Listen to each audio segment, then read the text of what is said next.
तर गिरगाव मधली परिस्थिती आपण पाहिलेली आहे। आता आपण दादर मध्ये जाणार आहोत। कबुतरांना कारच्या टपावर ट्रे ठेवून खाद्य देणं महेंद्र सकेलच्याला भोवलेलं आहे। हायकोर्टाच्या आदेशाचं उल्लंघन करणाऱ्या सकेलच्याला पोलिसांनी दणका दिलेला आहे।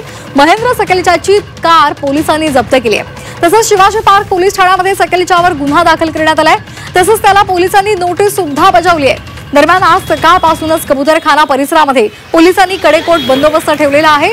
कबूतरखाना परिसरामध्ये कबूतरांना खाद्य न टाकण्यासंदर्भात बॅनरबाजी करण्यात आली आहे। बॅनरच्या माध्यमातून कबूतरांना धान्य टाकू नये असं आवाहन सुद्धा करण्यात आलं आहे। धमका रहे हो कि आप 12 गाड़ी और ले रहे हो। नहीं आप सही हो, आपके इधर जगह नहीं है ये करने को। नहीं आप सही हो, यहाँ पे डालने। आणि या संदर्भात अधिक माहिती देत आहेत आमचे प्रतिनिधी गोविंद तुपे। गोविंद, काल जो प्रकार झाला त्यानंतर आता पोलीस बंदोबस्त वाढवण्यात आलेला आहे। सध्या कसं तिथलं वातावरण पाहायला मिळते? नक्कीच कालचा जो प्रकार होता त्यानंतर या कबूतरखाना परिसरामध्ये पोलीस बंदोबस्त वाढवण्यात आलेला आहे। त्याचबरोबर दंगल नियंत्रण पथक जे आहे ते तैनात करण्यात आलेलं आहे।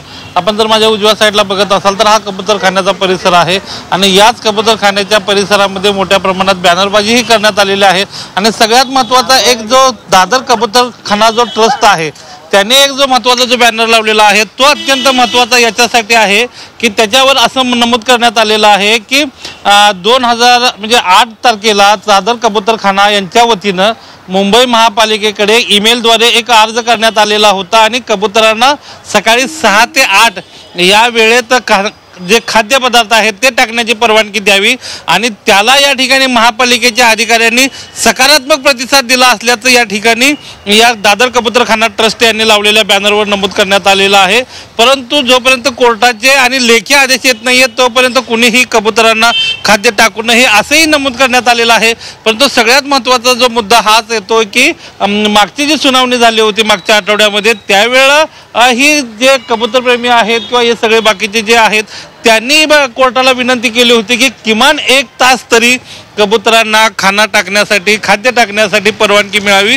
परंतु न्यायालयाने मुंबईतल्या उच्च न्यायालयानं हे सर्व बंदी जी आहे ती कायम ठेवत 1 तास सुद्धा खाद्य टाकण्यास जी आहे परवानगी नाकारली होती। परंतु त्या संदर्भातले एक कमिटी तयार करून तज्ञांची कमिटी तयार करून याबाबतचा अहवाल सादर करण्याचे आदेशही मुंबई उच्च न्यायालयाने दिले होते।